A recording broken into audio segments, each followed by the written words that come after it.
진도 57페이지 특허부터 시작을 할 거고요. 어떻게 보면 특허는 별달리 설명드릴 내용이 없죠. 이미 허가 때 다 와가지고 다시 한번 복습할 겸 허가는 금지의 해제, 특허는 권리를 새롭게 설정해준다. 그래서 설권행위, 이 개념 자체에서부터 도출되는 성격, 허가는 원칙적으로 기속행위, 특허는 특별한 권리를 주는 거니까 재량행위, 허가는 누구나 할 수 있는 걸 너도 하는 거니까 반사적 이익에 불과하고 원고적 격 없지만 특허는 특별한 권리를 주는 거니까 기본적으로 법률상 이익, 원고적 격 있음, 이렇게 쭉쭉 다 연결이 되죠. 그 내용들이 57페이지에 모두 적혀있는 내용들이었네요. 그래서 특허에서 기억하실 거는 방금 말씀드린 거기 교재상 하이라이트 쳐져 있는 게 다예요. 그리고 기억하실 내용은 이그젠플 판례들만 보시면 되는 건데 바로 57페이지 밑에 우리가 다 배우신 거네요. 개인 택시 운송사업 면허, 2번 마을버스 운송사업 면허. 길게 읽으실 필요도 없죠. 운송 난 두 글자만 보시면 끝이에요. 뭐 운송이든 운수든 다 똑같은 말들이죠. 다음 페이지. 자, 도로 점용 허가, 공유 수면 점용 허가, 그다음 하천 점용 허가, 뭔가 점용 허가 시리즈들이 나오죠, 여러분. 점용 허가는 내가 깔고 앉아서 쓰겠다 이 말이고요. 도로 점용 허가는 우리가 길 가면서도 굉장히 많이 보실 수 있는 거예요, 여러분. 우리가 인도든 차도든 원래 우리 대한민국 국민들 누구나 자유롭게 이동 가능해야 되잖아요. 근데 우리가 어떤 공사 현장 등을 지나갈 때는 거기 공사 건축 자재를 쌓아 놓는다든지 아니면 뭐 펜스를 설치해 가지고 보도블록 일부를 침범한다든지 아니면 심지어 도로 몇 차선 도로의 끝 차선 하나에 막아 놓고 레미콘 차가 서 있다든지 며칠 내내, 이런 게 다 여러분 누구나 써야 되는 도로를 내가 혼자 깔고 앉아 쓰는 거죠. 그걸 점용 허가라고 불러요. 그럼 도로를 깔고 앉아 혼자 쓰는 거 도로 점용 허가가 되는 거고, 공유 수면은 바다예요. 바다를 내가 혼자 좀 깔고 앉아 쓰는 거 뭐가 있을까요? 양식장 사업하는 거요. 나 혼자 쓰는 거죠. 대한민국 사람 누구나 자유롭게 통행할 수 있는 바다를.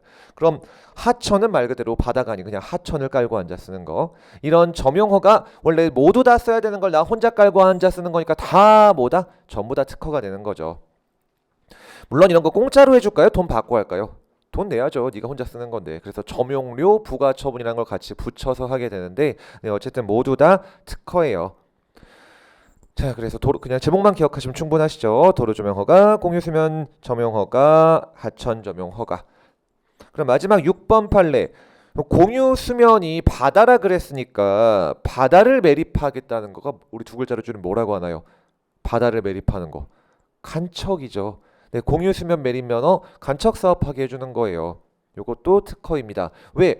간척 사업하면 바다가 매립돼서 땅이 만들어지죠. 그 땅을 누구한테 줄까요? 1번 대한민국이 먹는다. 2번 그 사업 메꾼 놈이 먹는다. 메꾼 놈한테 줘야죠. 대한민국이 줄 거 왜 돈 들여서 사업을 해요? 바로 엄청난 권리를 주는 특허에 해당하는 거예요. 공유 수면 매립 면허도 특허.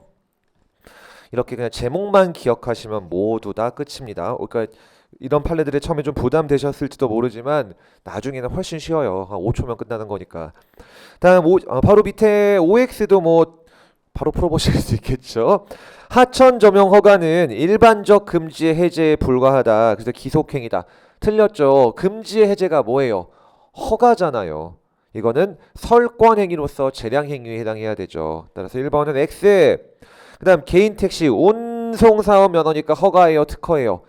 특허죠. 운송사업 면허잖아요. X. 예, 간단하게 정리하실 수 있는 문제들이었고요.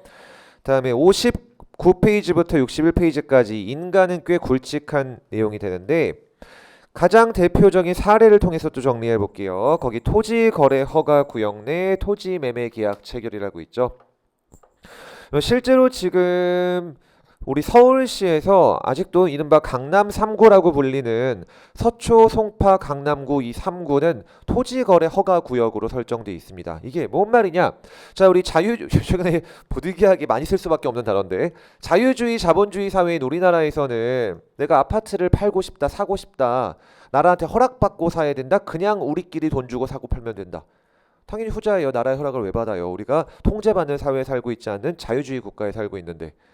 그래서 기본적으로 아파트를 사든 뭐 빌라를 사든 뭘 사든지 간에 땅을 사고 싶으면은 그냥 매매계약 체결하면 끝이에요. 등기하고. 근데 부동산 가격의 어떤 안정화 등을 위해서 관련 법에서는 행정청이 특정한 어떤 지역을 야 여기서 부동산 사고 팔 때는 나라로부터 허락을 받아라 라고 정하는 경우가 있고 그걸 토지거래 허가구역 제도라고 불러요. 자 그럼 이 토지거래 허가구역 제도에서 부동산을 사고 팔기 위해서는 우리끼리 계약서 쓰고 도장 찍고 돈 주고 받는 걸로 끝나지가 않고 반드시 구청 시청 가가지고 토지거래 허가라는 걸 받아야 되거든요. 법에서는 토지거래 허가라고 적어놓고 있는데 이 허가의 성질이 뭐냐? 금지의 해제냐? 아니면은 특별한 권리를 주는 거냐? 아니면 그 외에 다른 것이냐가 문제가 됩니다. 일단 특별한 권리를 주는 권리는 없겠죠. 너는 특별히 부동산을 사고 팔 수 있게 해줄게. 뭐 이건 완전히 무슨 공산주의에서도 이 정도는 아니겠죠. 아마 당연히 말도 안 되는 소리고 허가라고 생각해 볼게요. 허가, 금지의 해제. 금지 해제는 이런 거죠. 원래 질서 유지를 위해서 너는 부동산을 사고 팔 수 없다. 근데 요건을 갖췄으니까 사고 팔 수 있게 해줄게. 이것도 좀 이상하죠. 기본적으로 자본주의 사회에서 질서 유지를 위해서 땅을 사고 팔지 못하게 하겠다는 좀 너무 과한 해석이에요. 그럼 이건 대체 뭐냐? 오케이 계약해라. 근데 계약의 효력 발생은 좀 막아놓자. 다만 네가 행정청에서 허가를 받으면은 효력이 잠깐 스탑돼 있던 니네 매매 계약의 효력을 발생하게 해줄게. 이런 성질을 갖는다라고 우리 판례가 해석을 하고 자 허가랑은 다르죠. 그럼 허가는 내가 허가 안 받고 건물 지었다 장사했다 오늘 여러 차례 봤지만 유효인가요? 무효인가요? 유효저다. 허가 받지 않고 했다 하더라도 아무 문제 없어요. 처벌만 받을 뿐이지. 근데 지금 말씀드린 토지거래 허가구역 내에서 내가 매매계약서 사인하고 도장 찍었다. 그래도 허가받기 전까지 뭐가 안 발생한다? 효력이 안 발생해요. 계약의 효력이 아직 무효인 겁니다. 언제 그럼 효력이 발생하냐? 토지거래 허가 받으면은 계약 체결 도장 찍은 날로 소급해서 효력을 발생하게 하는 행위. 똑같은 말. 우리 사인들이 행한 계약의 효력을 완성시켜주는 행위. 똑같은 말. 사법적 행위의 효력을 발생시켜주는 행위. 그걸 바로 인가라고 불러요. 그래서 계약 행위의 사법 행위의 효력을 보충해서 완성시켜주는 행위다. 그래서 보충 행위라고 부릅니다. 그게 의의 첫 번째 줄에 적혀 있죠. 타인의 법률 행위라고 적혀 있는데 법률 행위를 쉽게 사법 행위라고 생각하시면 돼요. 행위의 효력을 보충해서 법적 효과를 완성시켜준다라고 적혀 있는데 더 쉽게 정리하면 효과를 발생시켜준다 이렇게 정리하시면 되는 거고요. 그런 걸 인가라고 불러요. 그래서 거기 사례 적혀 있죠. 토지거래 허가구역에서 토지매매계약을 체결하면은 인가받기 전까지는 무효다? 무효다. 그럼 인가를 받으면은 유효가 되더라. 허가랑 정반대되는 개념이라고 생각하시면 되는 거예요. 무허가는 유효, 무인가는 무효. 잠깐만 제대로 말씀드렸나요? 무허가는 유효, 무인가는 무효. 인가를 받아야 유효가 되는 거예요. 그럼 개념을 기억하시는 게 첫 번째였고 두 번째 그럼 인가로 본 사례들을 기억을 하셔야 되는 건데요. 자 1번 판례가 방금 우리 보신 토지거래 허가죠. 요건 한번 그 인가의 개념을 이해하실 겸 쭉 한번 밑줄 쳐져 있지 않은 부분도 다 읽어볼게요. 토지거래 허가가 규제지역의 모든 국민에게 토지거래의 자유를 금지하고 요건을 갖추면 금지를 해제해서 자유를 회복시켜주겠다.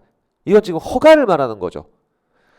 라고 보는 것은 지나친 해석이다. 그렇게 볼 수가 없다. 우리나라 자본주의 자유주의 국가인데. 그럼 뭐냐? 규제지역 내에서도 토지거래 자유가 인정된다. 자본주의 국가니까 니네끼리 마음대로 사고 팔아. 그치만 허가 전에는 무효 상태에 있는 계약, 즉 법률행위의 효력을 완성시켜주는 인가다. 이렇게 보는 거예요. 자 그럼 같은 이제 인가의 사실관계 판례들을 가볼게요. 2번 사립학교 법인의 이사장 등의 임원은 이사회 선임을 거쳐서 관할 행정청의 승인을 받아 취임해야 된다. 사립학교의 임원들 말 그대로 사립학교죠. 그럼 원래 누가 뽑으면 되나요? 설립자 이사장이 이사회 결의를 거쳐가지고 뽑으면 되는 거예요. 나라가 원래 왈가왈부하면 안 되지만 사립학교도 사립을 뺀 뒤에를 보면 학교잖아요. 공교육을 담당하잖아요. 이상한 양반들이 임원돼서 돈 빼먹거나 장난질하지 못하는 걸 막기 위해서는 최소한의 어떤 통제는 필요한 거고 그래서 반드시 교육청, 관할 행정청에 뭘 받아라? 승인을 받아라. 그럼 이것도 어떤 걸까요? 자본주의 사회에서 사립학교 이사는 원칙적으로 임원 취임할 수 있는 자유는 금지되고 요건을 갖추면 해제시켜주겠다. 아니면 네 맘대로 뽑아도 되지만 효력은 허가받아야 발생한다. 후자가 되는 거죠. 이것도 인가라 그 말이에요. 따라서 뒷문장 관할청의 임원 취임 승인 행위는 바로 효력을 완성해주는 보충적 행위. 똑같으면 인가다 그 말이에요. 다음 3번 재단법인의 정관 변경 허가. 자, 오늘 정관이라는 표현을 처음 배우셨죠. 어떤 단체의 내부 규범을 정관이라고 불렀고 여러분 재단법인은 이것도 민법의 개념이긴 하지만 쉽게 설명을 드리면요. 다 공익적 목적으로 만들어진 법인을 재단법인이라고 불러요. 가장 대표적인 게 뭐 의료법인이라든지 장학재단이라든지 이런 것들이 다 재단법인입니다. 장학재단이 뭐죠? 예를 들어 어떤 부자가 자신의 어떤 빌딩을 기부를 합니다. 이 빌딩 가지고 거기서 나는 월세로 장학사업을 해라. 그럼 이제 장학재단이라는 걸 만들어요. 왜? 그 건물을 관리해야 되니까. 재산을 관리하기에 위해서 만들어진 단체를 재단이라고 불리는 거예요. 재산 재자에다 단자 붙이는 거죠. 재산을 관리하기에 만든 단체. 그런 법인을 재단법인이라고 부르고 공익법인의 성격을 갖습니다. 그럼 정관은 뭐냐? 이 재단법인의 내부 규범이에요. 그럼 내부 규범도 원래는 자유롭게 만들 수 있어야겠지만 재단법인 공익적 목적으로 만들어졌고 여러 가지 혜택은 다 받을 텐데 내부 규범을 은근슬쩍 바꿔가지고 지한테 막 유리하게 한다든지 이러면 안 된다 그 말이죠. 최소한의 통제는 받아야 되기 때문에 이것도 뭐다? 밑줄 친 부분 법률상 표현은 허가로 되어 있기는 하지만 효력을 보충해주는 것이지 금지 해제는 아니니까 성격은 무엇? 인가다. 다음 4번 공익법인의 기본재산. 방금 말씀드린 이 장학재단을 만들었다라고 해볼게요. 그럼 그 기본이 되는 재산은 뭘까요? 그 빌딩이 되겠죠. 빌딩 월세 가지고 장학금을 주는 건데.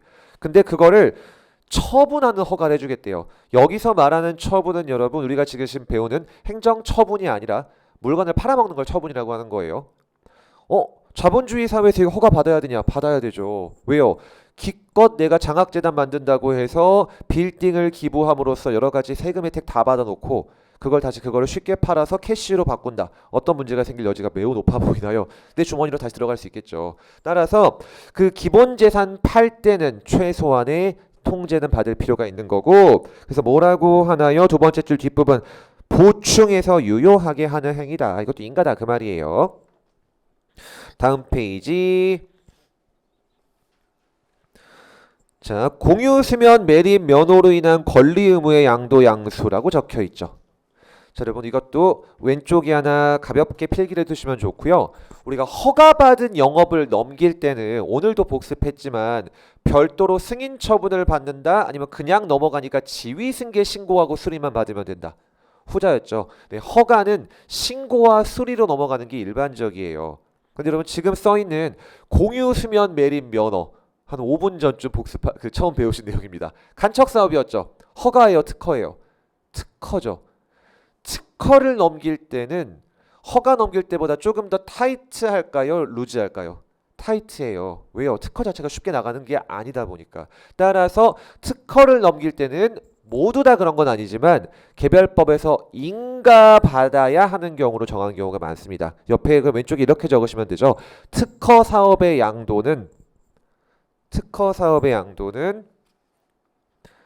인가를 효력 요건으로 정한 경우가 많음. 특허 사업의 양도는 인가를 효력 요건으로 정한 경우가 많다. 내용이 이해가 되실까요?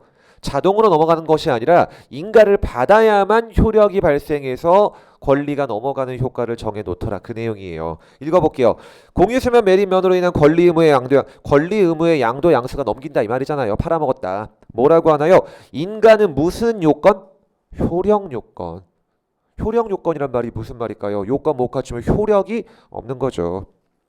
따라서 다음 줄 니네의 권리 의무 양도 약정은 인가를 받지 않는 이상 효력이 발생할 수 없더라. 다음 3번은 이미 배우신 내용이죠. 무허가를 먼저 볼까요? 세 번째 줄. 무허가는 유효지만 무인가는 무효다. 네, 굵직하게 그 둘만 잘 정리하시면 돼요. 인가의 가장 중요한 출제 포인트는 4번이 되는데요, 여러분. 슬라이드를 통해서 한번 봐볼게요.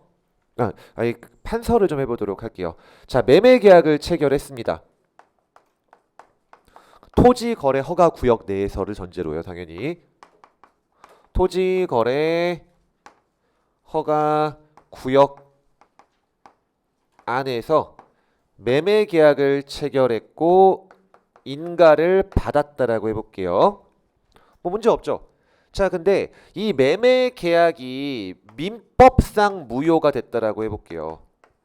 기껏 땅 사고 파는 계약을 체결했고 행정청 가서 같이 인가까지 잘 받았는데 나중에 어떤 이유 등으로 인해서 계약 자체가 민법상 날아가 버린 거예요. 자, 그럼 민법상 무효가 됐지만 인가 받았으니까 이 무효가 유효로 된다? 아니면은 인가 났을지라도 계약 자체가 민법상 절대로 효력을 발생할 수 없는 거기 때문에 인가도 무쓸모가 된다. 뭐가 될까요? 후자가 되는 거예요. 아까 거랑 구분하셔야 될 거는 인가 받기 전에는 무효라는 말은 민법에 위반되는 거 전혀 없이 원래 유효할 수 있는 건데 인가 받지 못했으니까 무효라는 거고, 지금 여기서 민법상 무효라는 거는 민법 때문에 뭔 짓을 해도 유효가 될 수 없다 그 말이에요. 법에 위반됐기 때문에. 그래서 계약 체결 후에 인가를 받았을지라도 그 계약이 민법에 어떤 위반되는 등의 이유로 날아가 버리네. 그럼 그래도 인가 받았으니까 계약이 유효가 된다? 아니면 어차피 민법상 유효가 될 수 없으니까 다 무효다. 다 무효가 되는 거예요. 그럼 얘가 무효니까 얘도 어떻게 될까요? 같이 날아가는 거죠. 왜냐? 인가 시켜줄 대상이 없잖아요. 효력을 발생시켜주는 게 인가인데 효력 발생이 불가능하게 됐거든요. 그럼 너도 쓸모가 있다 없다? 없다. 그럼 너도 무효가 되는 거예요. 그래서 보통 이 인가에 있어서는 인가의 대상이 되는 행위를 기본이 되는 행위다. 그래서 기본행위라고 불러요. 그래서 여기서 그냥 매매 계약이라고 써놨지만 읽을 땐 제가 기본행위라고 읽을게요. 기본행위가 무효면은 그에 대한 인가가 있다 하더라도 인가도 어떻게 된다? 같이 무효가 되는 겁니다. 어차피 효력 발생할 수 있는 여지가 아예 없어졌으니까. 그게 바로 60페이지 4번에 있는 첫 번째 내용이죠. 기본 빨간 글씨로 써 있죠. 기본행위가 불성립하거나 무효면은 인가도 무효고 기본행위도 여전히 무효더라. 그 내용이 바로 밑에 있는 판례예요. 자, 우리 아까 보셨던 학교 법인의 임원에 대한 감독청의 취임 승인 인가였죠. 세 번째 줄. 기본 행위를 떠나서 인가 승인 처분 자체만으로는 아무런 효력도 발생할 수 없겠죠, 당연히. 인가는 기본 행위를 완성시켜 주는 건데. 따라서 다음 문장. 기본 행위인 학교 법인의 임원 선임 행위가 무효이면은 감독청의 취임 승인이 있었다 하더라도 무효인 기본행위가 유효로 될 수는 없다. 결론 그냥 싹 다 무효임. 어땠던 사례냐? 자, 학교 법인에서 임원을 선임하기 위해서는 그러니까 먼저 내부적으로 임원을 선임한 다음에 교육청의 승인을 받아야 되는 건데 임원을 선임할 때는 이사회 결의를 거쳐야 돼요. 근데 그딴 거 아무것도 없이 이사회 결의록 위조해가지고 선임했다고 구라친 다음에 임원 선임 신청한 거거든요. 따라서 설령 그거에 속아가지고 승인 처분이 나왔다 할지라도 기본행위가 그렇게 위조된 서류로 절차 싹 다 무시해서 이루어진 이상 기본행위가 무효고, 그럼 인가도 뭐다? 무효다라고 본 거예요. 다음 그럼 두 번째, 요 사례에서 그냥 그대로 활용해 볼게요.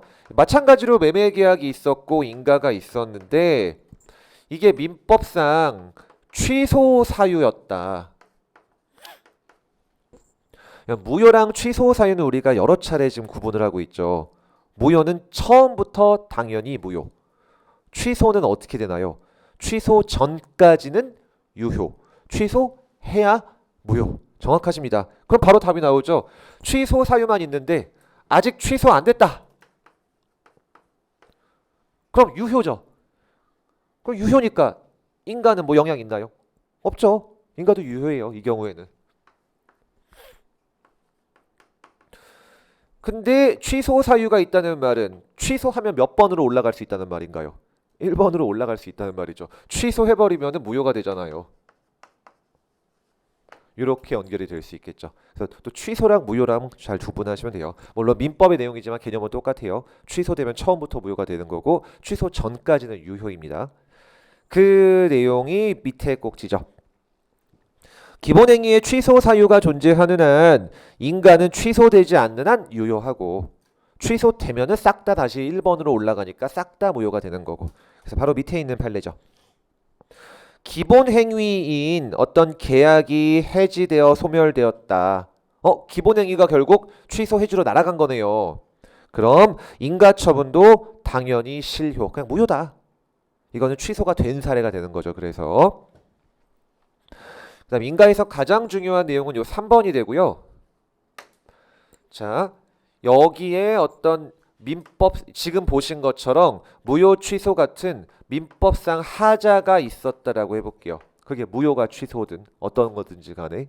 근데 여기에는 아무런 하자가 없었다고 해볼게요. 그때 우리 1번 사례의 연장선이라고 보시면 돼요.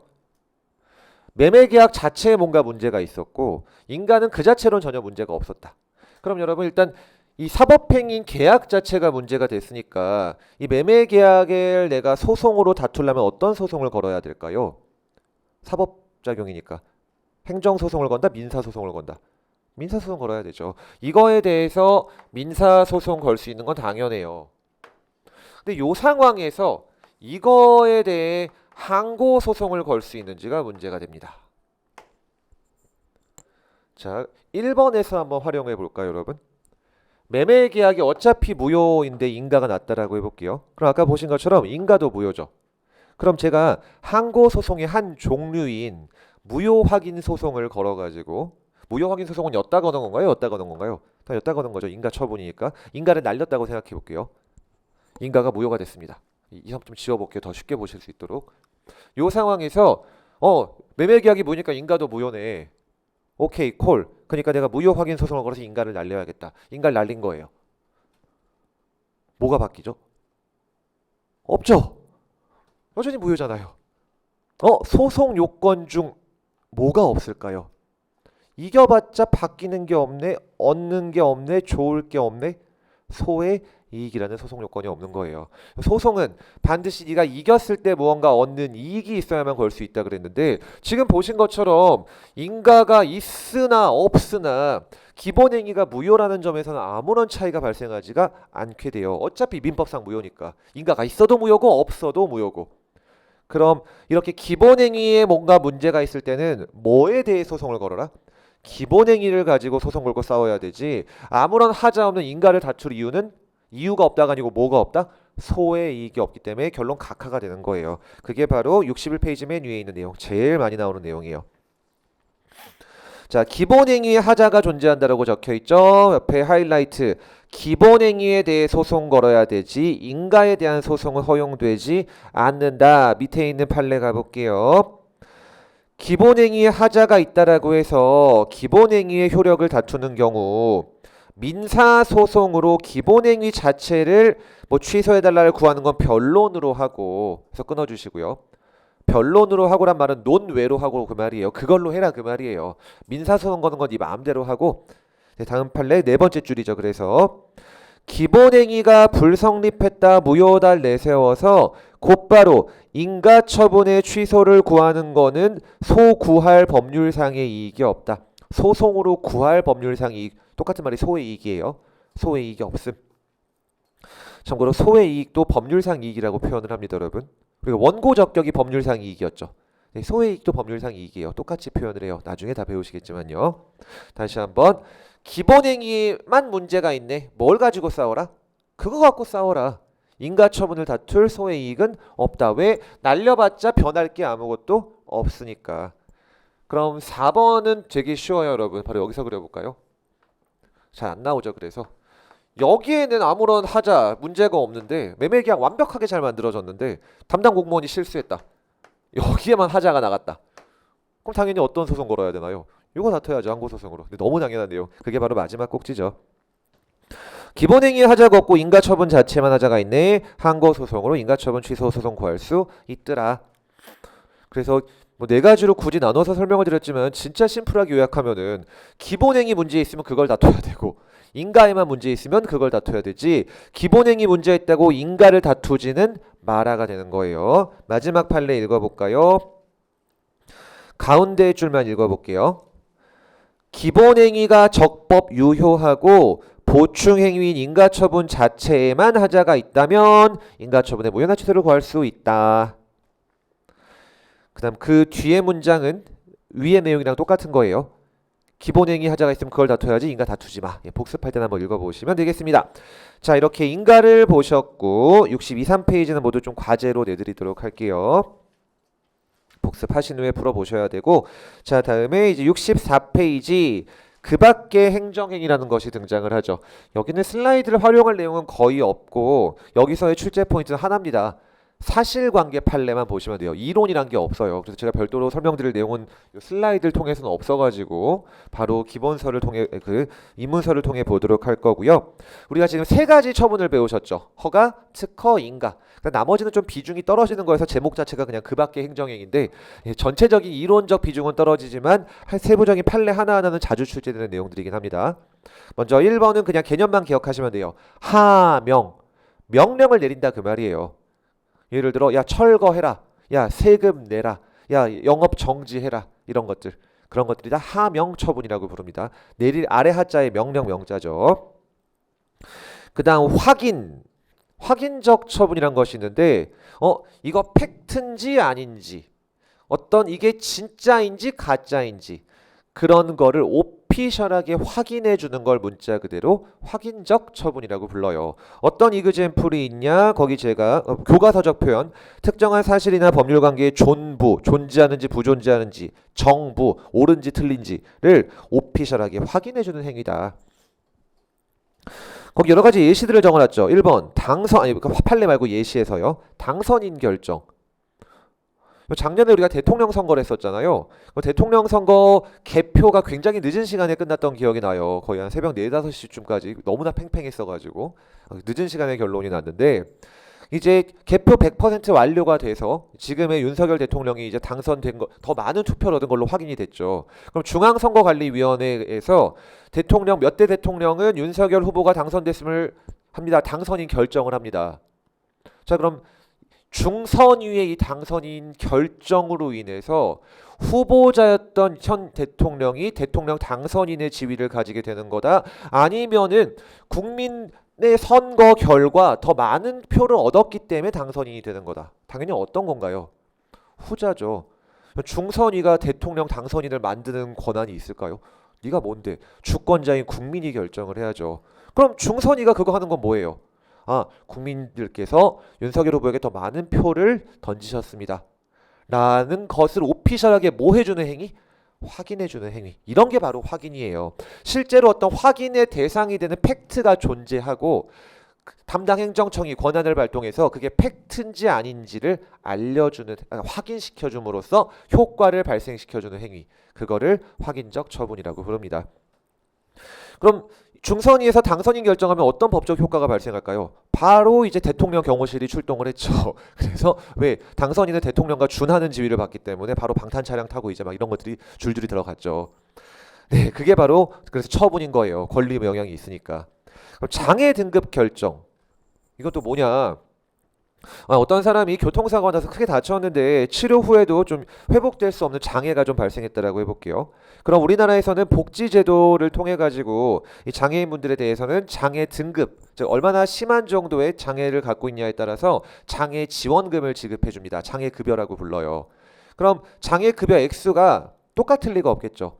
심할수록 많이, 약할수록 적게 받게 될 거고, 그럼 그 전제 조건으로 장애 등급 결정을 먼저 받아야 됩니다. 여러분이 담당 어떤 사회복지 공무원이 되셨다고 해볼게요. 여러분이 장애 몇 등급이다라고 결정함으로써 장애가 생긴다가 아니라 이미 이런 장애가 생기셨네요라는 팩트를 확인해 주는 거에 불과하죠. 그래서 확인적 처분인 거예요. 정리가 되실까요? 다음 여러분에게 익숙할 수밖에 없는 국가시험 합격자 결정. 여러분은 인혁처에서 그 국가직 시험이라고 했을 때 합격 결정을 해줘야 합격하는 거다, 아니면 이미 점수 넘었으면 합격했다. 이미 점수 넘어서 합격한 거죠. 오피셜하게 이제 공적으로 확인해 주는 게 합격자 발표 뜨는 거고요. 그것도 확인. 그 다음 발명 특허. 여기서 특허는 또 우리 앞에서 본 특허가 아니라 이건 진짜 과학기술 특허인데 그럼 이게 왜 확인이냐? 네가 일바따로 만들었어 라고 확인해 주는 거다. 그리고 교수님들이 보세요. 이런 것들이 확인의 이그젬플들이에요. 자, 이것들은 근데 장애 등급 결정 빼고는 판례는 아닙니다. 그냥 교수님들이 통설적으로 말씀하시는 내용들을 좀 가져온 거고 밑에 판례들을 가볼게요. 첫 번째, 친일 반민족 행위자 재산 귀속. 자, 우리나라에서는요, 친일파 재산 환수법이란 법이 2000년대 중반인가 생겼습니다. 어떤 법인지 제목만 봐도 아시겠죠? 친일파의 재산을 뺏어가 버리겠다는 법이에요. 자, 문제는 지금 친일파 재산이 어디 있는지를 모르잖아요. 100년 지나면서 다 상속돼 버린 바람에 어디에 있는지를 모르고, 그래서 친일재산조사위원회라는 위원회를 만들어 가지고 문자 그대로 그 친일파의 후손들의 재산을 조사하도록 하는 규정을 둔 거예요. 그래서 조사위원회가 열심히 조사해 가지고 어떤 사람의 그 재산에 대해서 야, 이 땅 너 친일파 후손으로부터 물려받은 거다, 국가가 뺏어가겠다라고 국가 귀속 결정을 했다. 그 법적 성질이 뭔지가 문제된 건데, 판례가 아주 바람직한 판단을 하죠.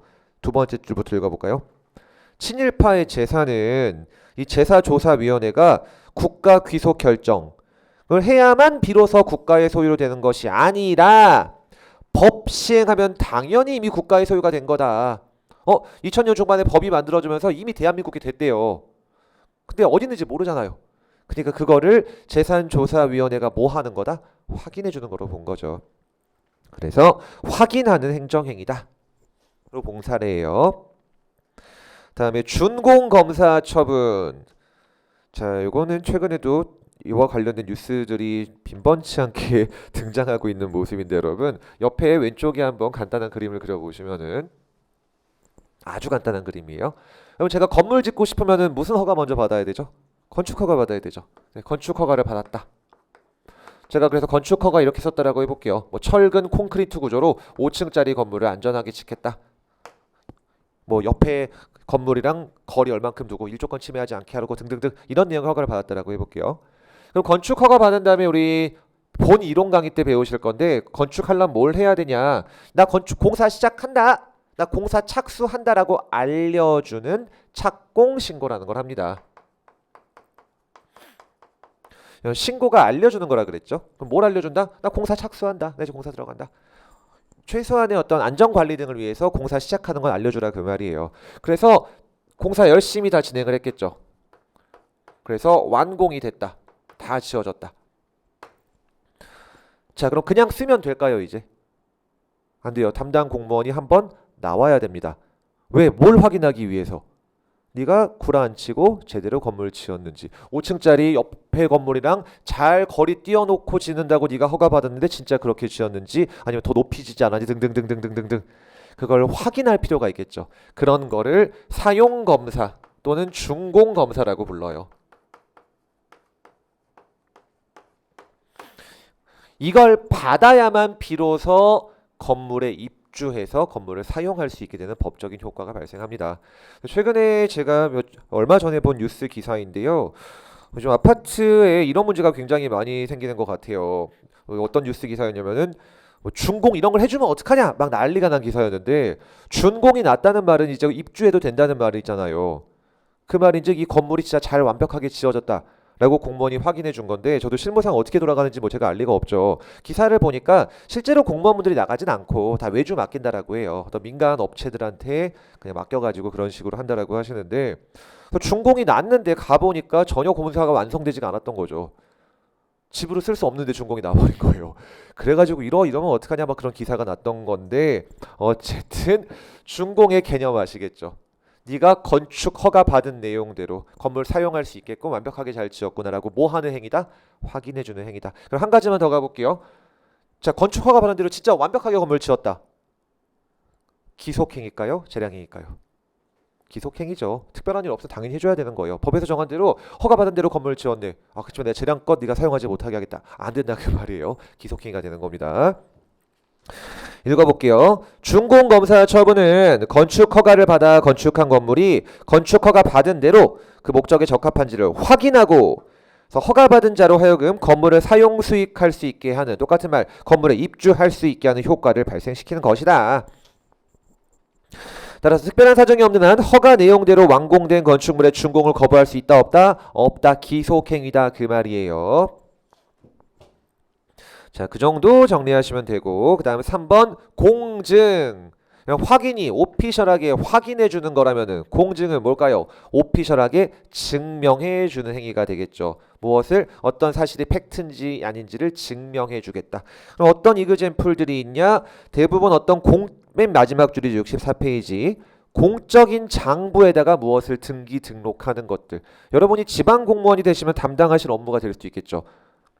뭐 특허를 등록한다든지 토지 대장을 등재한다든지 건축물 대장을 등재한다든지 부동산 등기는 법원 공무원이 하는 것이기 때문에 여러분이 하실 일은 없고요. 어쨌든 나라의 공적 장부인 등기부, 등록부 이런 거에 뭔가 써놓고 하는 걸 다 공증이라고 해요.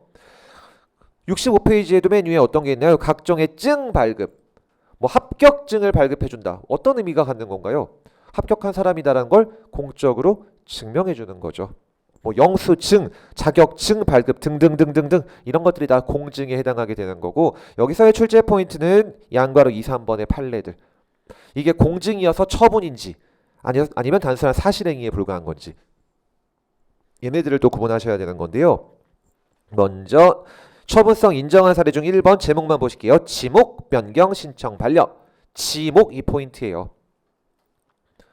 지목이 무슨 말일까요? 토지의 목적이죠. 그럼 토지의 목적은 중요할까요? 안 중요할까요? 아까 토지 형질 변경 허가에서도 배우셨는데 더럽게 중요해요. 토지 형질이나 지목이나 그냥 같은 뜻이라고 보시면 돼요. 왜 중요하냐? 지목이 예를 들어 논밭으로 돼 있다. 똥값이겠죠. 근데 나대지로 돼 있다. 건물 지을 수 있으면 값이 올라가겠죠. 그럼 내가 건물 좀 짓고 싶어가지고 지목 좀 바꿔달라고 했는데 안 바꿔주겠다라고 거부했다. 권리 의무의 영향이 있나요 없나요? 너무 크게 있죠. 건물을 못 짓잖아요. 따라서 지목 변경 신청 반려는 권리 의무에 영향 미치니까 뭐다? 그냥 처분이다. 결론만 기억하시면 되는 거예요. 그래서 여러분 언제나 우리 다시 처분의 개념이 뭐였죠? 행정청에 관한 구체적 사실에 관한 제일 중요한 3번 국민의 권리 의무에 직접 영향 미치는 공권력자 단독행위였잖아요. 그래서 세부적인 이게 처분인지 아닌지를 구분하는 대부분의 사실관계 판례는 다 3번 기준 가지고 만들어져요. 직접 국민의 권리 의무에 영향 미치는지 안 미치는지. 그럼 1번 판례 다시 가볼까요? 지목을 못 바꾸면 내가 건물을 못 짓는다. 권리 의무 영향이 있다 없다? 너무 크게 잊혀대놓고 지금 건물을 지을 수 있는데 못 짓잖아요. 그러니까 뭐다? 처분 이다가 되는 거예요.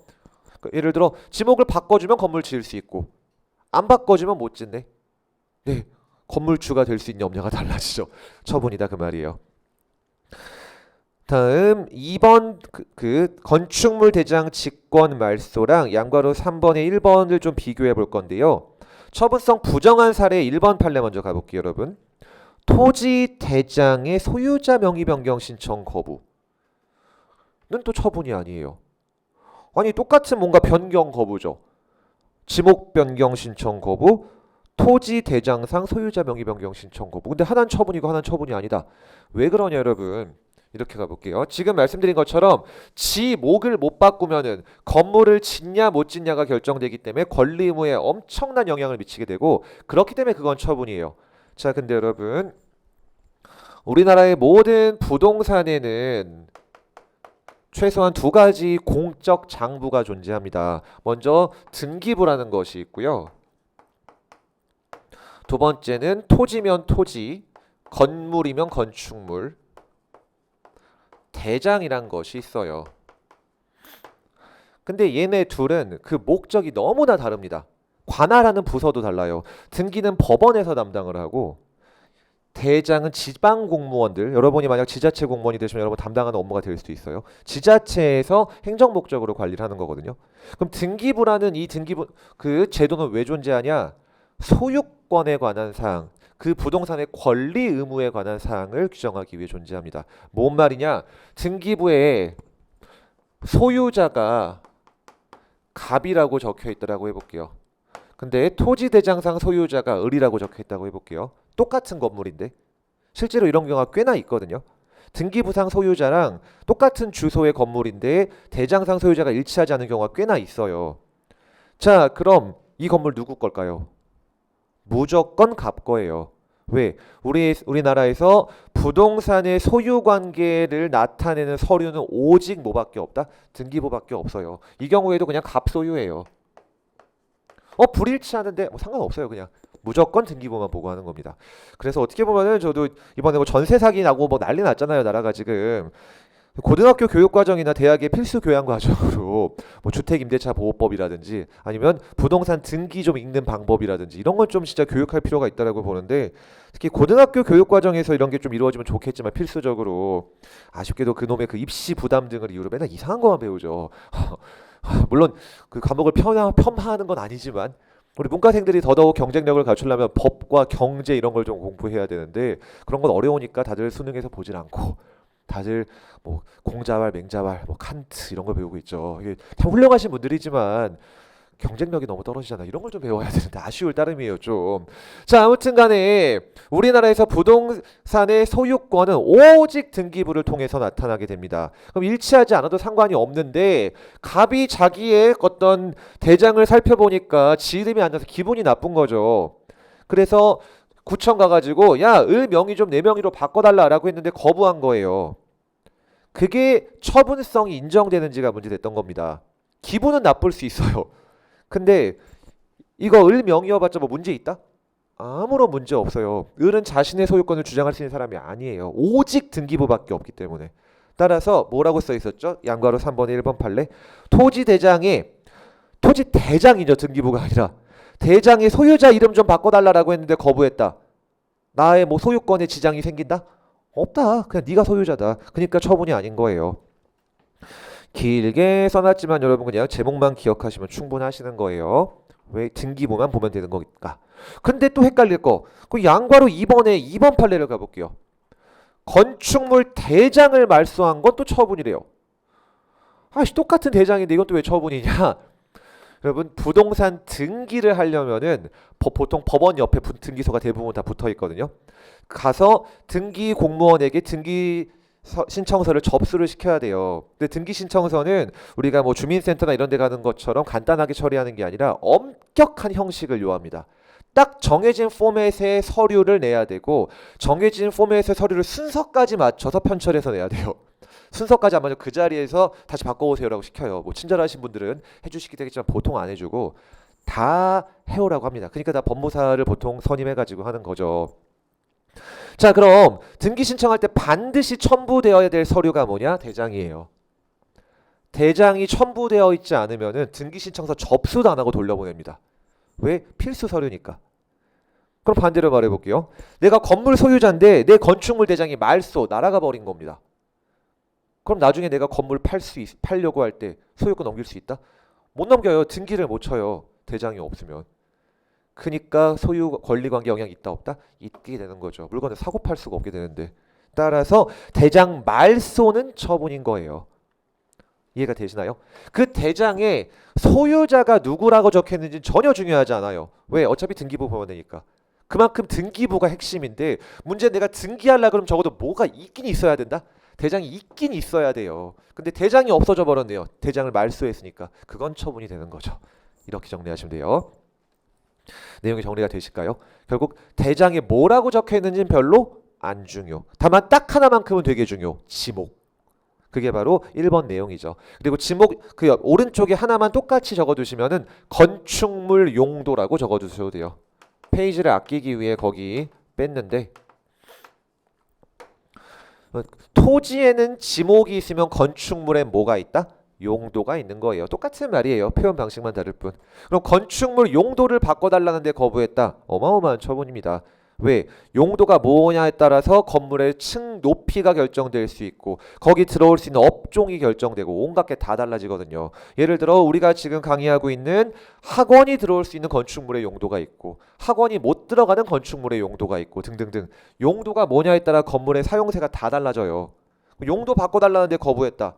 내가 학원 좀 하고 싶어서 학원 할 수 있는 건축물 용도로 바꿔달라고 했는데 거부했다. 처분인가요? 아닌가요? 처분이죠. 학원을 못 하잖아요. 네, 그래서 지목이랑 용도는 처분인 거예요. 이해 되실까요? 그럼 마지막 판례 양과로 3번에 2번. 무허가 건물 관리 대장이라는 것이 있습니다. 이런 대장이 있다는 것도 어떻게 보면 좀 신기하죠. 무허가 건물인데 철거시키는 게 아니라 관리하는 대장을 두는 경우가 있어요. 왜? 판자촌을 생각하시면 되죠. 판자촌 다 불법 무허가 건축물들인데 그럼 그냥 밀어버리기 쉽나요? 쉽지가 않죠. 생존권이 침해받는 문제가 있기 때문에 어떻게 보면 알면서도 이러도 저러지도 못하고 있는 상황이 바로 무허가 이 판자총 같은 거예요. 그럼 그냥 완전히 방치한다 그래도 관리는 해야 된다. 관리는 해야 되죠. 그게 무허가 건물 관리 대장이에요. 자, 그럼 이런 상황이라고 해볼게요. 무허가 관리 건물 대장에서 어떤 건물을 새로 집어넣었다. 내지는 어떤 건물이 있었는데 그 관리 대장에서 지워버렸다. 그럼 그 관리 대장에서 지워지면은 무허가 건물의 소유권이 사라지고 무허가 건물 관리 대장에 집어넣으면 소유권이 생긴다. 일까요? 전혀 상관없을까요? 아무 상관없죠, 여러분. 우리 오늘 배운 내용 또 연장성. 무허가 건물은 소유권이 무허가 건물이니까 대한민국에 있다. 그냥 지은 놈 거다. 지은 놈 거예요. 왜? 무허가일지라도 사법적인 효력은 있으니까. 민법상 건물의 소유권은 그냥 내 돈 내산이거든요. 내 돈 들여서 내가 만들면 내가 소유자예요. 허가를 받았든 안 받았든. 다만 무허가 건물이면 철거당할 위험이 있기는 하죠. 그런 제재를 당할 수 있을 뿐 사법적인 소유권에 아무런 영향이 없는 거예요. 똑같은 말, 무허가 건물 관리대장에 넣든 빼든 내 소유권에 영향이 있다? 전혀 없다. 결론 처분 아님. 그게 마지막 두 줄만 가볼까요? 굵은 글씨부터. 무허가 건물을 그 관리대장에서 삭제하는 행위는 처분이 아니다. 결론만 보시면 돼요. 왜? 소유관계 영향이 없으니까. 그래서 이런 판례들은 스토리를 잘 기억하시면 오히려 훨씬 쉬운 판례들이 될 것이기 때문에 이렇게 좀 재밌게 정리를 하시면 되고요. 자, 몇 개만 더 보고 깔끔하게 이번 타임 때 좀 한 5분 10분 정도만 더 하고 마치도록 할게요. 4번 66페이지 통지라고 있죠. 알려주는 거예요. 행정청이 국민에 대해서. 그냥 알리는 행위입니다. 알리는 행위. 우리 국민이 구청, 시청 가서 알리는 건 신고라고 부르고 반대로 여러분이 국민들한테 알려주는 건 통지라고 하죠. 그럼 여러분이 알리는 통지가 처분이 되는 경우도 있고 안 되는 경우도 있습니다. 이것도 판단 기준은 하나밖에 없죠. 권리 의무에 진짜 영향이 있는지 없는지. 쉬운 거 먼저 볼까요? 양가로 3번의 처분성 부정된 사례. 제일 쉬운 거 먼저 가볼게요. 2번 정년퇴직. 제목만 보시면 돼요. 공무원은 법상 기본적으로 60세의 정년이 보장되는데 그럼 이렇게 해볼게요. 어떤 공무원이 한 30몇 년간 근무하시고 60세 생일이 지났다. 그리고 생일 지났더니 몇 주 후에 정년퇴직 인사 발령이 났다. 내지는 그 몇 주 전에 났겠죠 원래. 몇 주 전에 정년퇴직 인사 발령이 났다. 그럼 정년퇴직 인사 발령 났을 때 정년된 거다. 생일 지날 때 정년된 거다. 바보 같은 질문이죠 여러분. 생일 지나면 정년이죠. 그럼 정년퇴직의 인사 발령은 어떤 의미를 갖는 건가요? 너 오늘부터 정년퇴직이다? 아니면 앞으로 생일 지나면 정년이십니다라고 알려주는 거다. 그냥 후자죠. 그 자체로 널 정년에 달하게 하는 효과를 만들어내는 게 아니라 곧 정년이시네요라고 그냥 알려주는 사실 행위예요. 권리 의무에 영향이 전혀 없죠. 그래서 바로 처분성이 없는 거예요. 이런 걸 다 사실행위라고 하죠. 뭐라고 하나요? 굵은 글씨부터. 정년퇴직 발령은 정년퇴직 사실을 알리는 이른바 관념의 통지, 사실의 통지로 바꿔 읽으시면 돼요. 그냥 사실을 알려줄 뿐이다. 곧 정년이심 이렇게 알려줬다에 불과하죠. 그 다음 3번 비교적 최신 판례 중에 하나인데 자 여러분이 내년도 이제 시험에 합격하셨다라고 해볼게요. 그래서 발령 받으셔가지고 교육을 마치신 후에 첫 출근을 하셨다. 그럼 기가 막히게 알고 며칠 내지 몇 주 후에 국민건강보험공단에서 우편물 하나 날려줄 거예요. 여러분 이제 직장 가입자가 되셨습니다. 그러니까 지금 피보양자로 아마 들어가 계실 텐데 여러분이 단독으로 이제 직장 가입자가 되시죠. 자 그럼 내가 그 우편물 받은 날부터 난 직장 가입자가 됐다. 아니다. 첫 출근 날 직장 가입자가 됐다. 당연히 후자죠. 그럼 건강보험공단이 그 알려준 건 뭔가요? 그냥 진짜 알려준 거죠.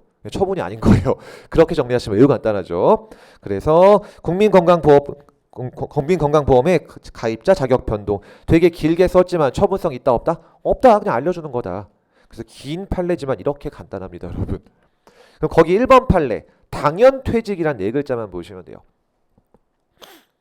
공무원이라는 직업을 선택하신 이유, 이제 희망하신 이유 중에 하나가 바로 안정적으로 60세의 정년이 보장된다는 걸 텐데 소위 철밥통이라고 하잖아요. 그렇지만 영어 무제한으로 철밥통은 아닙니다. 잘릴 수도 있어요. 그 대표적인 케이스가 당연퇴직이고 우리 국가공무원법상 공무원이 금고 이상의 집행유예 판결, 금고는 징역이랑 똑같은 말이고요.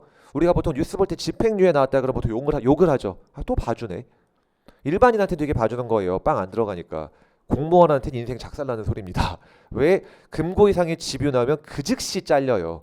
법에서 당연퇴직, 당연무효의 그 당연이랑 똑같아요. 무슨 말일까요? 그 순간 그냥 잘려버리는 거예요. 그럼 내가 형사 판결을 받아가지고 유죄 판결, 집행유예 이상의 당연 그 판결이 확정됐다. 그럼 그날 바로 담당 공무원, 이제 어떤 인사부처 공무원이 퇴직되셨습니다 알려줄 리는 없겠죠. 시간이 좀 걸리겠죠. 몇 주 지나가지고 당연퇴직 인사발령을 때렸다. 여러분은 인사 발령된 날 잘린다, 이미 잘렸다. 이미 잘렸죠. 당연퇴직이잖아요. 그럼 당연퇴직 인사발령은 뭐다? 너 이미 당연퇴직 됐음 이러고 알려주는 거에 불과하는 거죠. 그렇게 정리하시면 되는 거예요. 다 똑같은 말. 이 1, 2, 3의 공통점은 뭔가요? 사실상 알려주는 행위. 너의 권리 의무에 아무런 영향을 안 미치는 행위다 그 말이에요. 자, 그럼 이와 달리 처분성을 인정한 판례에서는 1번 판례만 보도록 할게요. 자, 기간을 정해서 임용되신 교수님이 계셨습니다. 근데 이제 예를 들어 올해 12월 31일까지가 기간이었다라고 해볼게요. 그래서 이제 하반기쯤에 연장 신청을 하시겠죠. 기간 좀 연장해 달라라고 연장 신청을 한 거예요. 그랬더니 집에 이제 내용 증명 우편이 날라왔는데 이렇게 날라온 거죠. 이번 12월 31일에 기간이 끝나십니다. 무슨 뜻일까요? 연장해주겠다, 안 해주겠다? 안 해주겠다 그 말이죠. 그럼 기간 제목으로는 기간이 끝나십니다라고 알려주는 것처럼 써있지만 실질적인 내용은 뭐다? 네 기간 연장 신청을 거부하겠다는 거부 처분인 거예요. 그래서 1번 판례 재임용을 거부하는 취지로 한 임용기간 만료됐다는 통지 처분성이 있는 거예요. 왜? 내 연장 신청을 거절한 거니까 거부 처분이 되는 거죠. 정리가 되실까요? 그래서 처분서의 제목이 중요한 게 아니에요. 우편물의 제목이 중요한 게 아닙니다. 실제로 어떤 내용을 담고 있는지가 중요한 거지. 그 다음 마지막 67페이지 수리. 수리 뭘까요? 오늘도 봤는데 지위승계 신고의 수리 바로 그거예요. 네 신고를 받아들여서 일정한 법적 효과를 발생시켜주는 거. 수리 처분. 자, 근데 딱 하나만 기억하시면 되는 거고요. 밑에 있는 판례인데 여러분. 자, 우리가 두 가지를 그려볼게요. 우리가 아까 기본 행위를 했고 인가를 받았는데 기본 행위 자체가 민법에 위반돼서 무효더라. 그럼 결론 아까 배우신 거죠. 인가처분 무효 확인 소송 걸어라. 기본 행위에 대해서 민사소송 걸어라. 이걸로 다퉈야 되죠. 인가를 다투는 것은 소의 이익이 없어서 허용되지 않더라. 였었는데요. 이거랑 잘 구분하셔야 될 게 지금 배우실 내용이에요. 자, 우리가 배운 내용처럼 영업 양도 계약을 맺었다라고 해볼게요. 허가받은 사업을 넘기는 계약을 체결했습니다. 그럼 이 다음에 뭐 해줘야 되죠? 허가 명의를 바꾸려면은 지위승계 신고해줘야 되죠. 네, 신고를 한 거고 그거에 대해서 수리까지 난 거예요. 수리까지 났으니까 허가증이 넘어갔겠죠. 이제 명의 바꿔가지고. 자, 문제는 위에 거랑 똑같아요. 이후에 영업양도 계약이 민법상 날아가 버린 거예요. 신고 수리까지 다 했는데 그 후에 비로소 이게 날아가 버린 겁니다. 구조가 굉장히 비슷해졌죠. 자, 일단 그러면은 계약이 무효가 됐으니까 신고도 어떻게 될까요? 무효. 수리도 무효. 싹 베이스가 날아가니까 다 날아가요. 정확해요. 요것도 무효, 요것도 무효인 건 똑같습니다. 위에 거랑 똑같죠. 적진 않지만 이것도 지금 무효니까요. 그럼 마지막 질문도 똑같겠죠. 요거에 대해서 민사소송 걸 수 있는 건 당연해요. 민사로 다퉈야죠. 근데 요거에 대해서 내가 항고소송을 걸 소의 이익이 있는지가 문제되는 겁니다. 위에 거랑 똑같은 구조잖아요. 근데 결론이 똑같았으면 이렇게 자세하게 안 말씀드리겠죠. 결론이 다르기 때문에 중요한 거예요. 여긴 있다. 즉 민사소송 안 걸고 그냥 인가처분 무효 확인 소송 걸어도 된다라고 보는 사례. 우리 판례가 이유는 자세하게 가르쳐주진 않아요. 그래서 제가 그냥 수험적으로 편하게 이해하시라고 제가 추론을 한 건데 여러분이 담당 공무원이라고 해볼게요. 내가 수리해줄 때 어떤 액션을 취했을까요? 양도인의 허가증 받아왔을 거고 양수인에게 새 허가증 줬을 거예요. 근데 이거 무효 확인 판결 나가면은 여러분은 다시 어떤 액션을 취해줘야 되나요?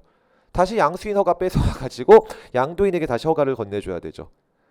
한마디로 바뀌는 게 있다 없다? 있어요. 이거랑 달리. 물론 제가 추론한 거예요. 판례가 이유를 말해주진 않아가지고. 따라서 지위승계 신고의 수리에 있어서는 기본행위가 날아갔다라고 할지라도 요거 민사소송으로 걸어도 되지만 모두 다툴 수 있다? 수리 무효 확인도 곧바로 구할 수 있다는 점에서 차이가 있는 겁니다. 그게 밑에 있는 판례예요. 엄청 자주 나오는 판례예요. 자, 읽어볼게요.